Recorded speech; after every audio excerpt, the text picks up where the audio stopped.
this big first story that we saw last night that everybody was talking about with regards to Mar-a-Lago and use of force. And so the opening this up, the documents that were made available as part of the search in Mar-a-Lago, and we all talked about it, and we all, thought it was, everything, the way everything was kind of going out was crazy. But I've had, and a lot of, some of my lawyer friends are friends that worked with the Trump campaign in different states with different disputes. But I will say, I was looking at the documents on this and how this was the authorization of use of deadly force during the FBI's raid on Mar-a-Lago. This was back in August of 2022. The documents which are available. And in looking at this, I want people to understand that, first off, this goes to show you, I think, how stupid Democrats are, and they don't realize the optic of stuff that they set. But the deadly force language, I don't think it helps you all for any elected official or anybody else to go out there and say this was an assassination attempt. And I've seen people say that. I saw Marjorie Taylor Greene say that. I don't dislike Marjorie Taylor Greene at all. But I think it's really irresponsible to say this stuff. Because that's not what it was. Now, believe me, I think I have more reason than most to distrust government institutions. I mean, remember, I sat literally on a stage in an auditorium of people who wanted to murder me while a sheriff that I had never met before blamed me for not doing his job. I've been called a domestic terrorist by actual sitting members of Congress. I've had government agencies look at me. So yes, I know a little bit more than most about not trusting my government agencies. So do not misinterpret my very clinical examination of this as anything but that. Because the language that was used in this order, because I think we were all shocked when we saw the raid. And when the documents came out from the DOJ here, this wasn't unusual. In fact, this is boilerplate language for every single search warrant that's granted like this. It is literally a part of their policy, their standard operating procedure, if necessary, if XYZ.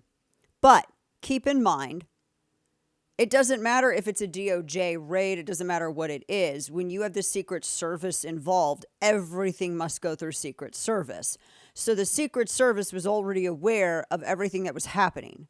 There's no way anything like that could have happened.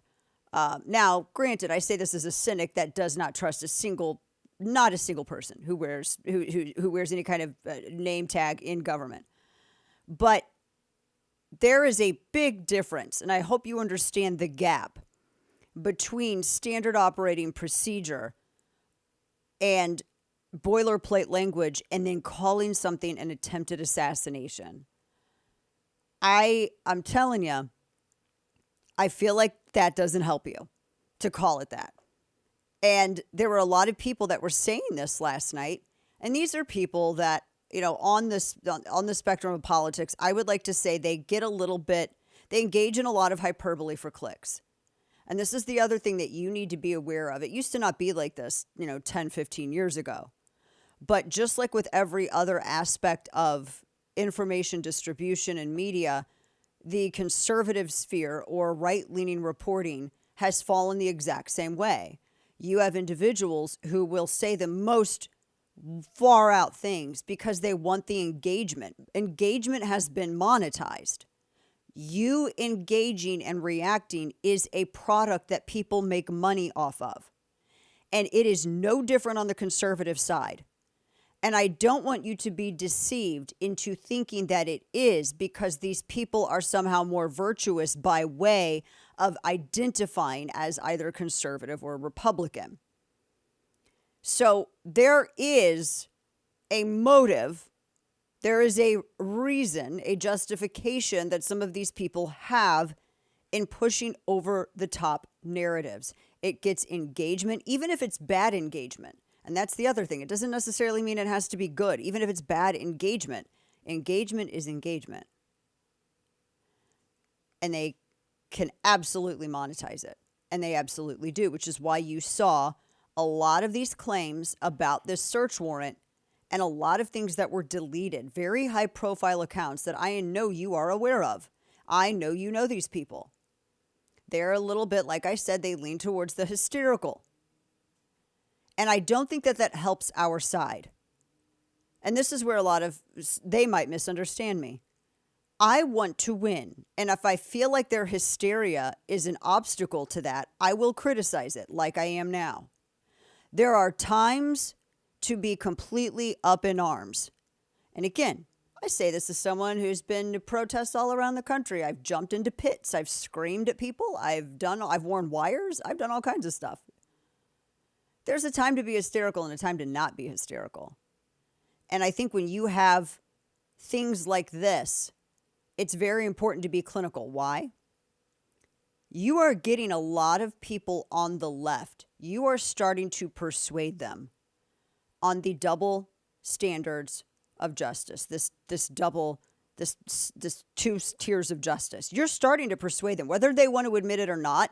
Enough of them have come forward and you're starting to persuade them. Do not snatch that. Do not ruin that victory by overreacting on boilerplate language. Now, you can think that it was crazy that the raid happened in the first place, but this language, this is standard operating procedure, and it was all pre-planned with Secret Service.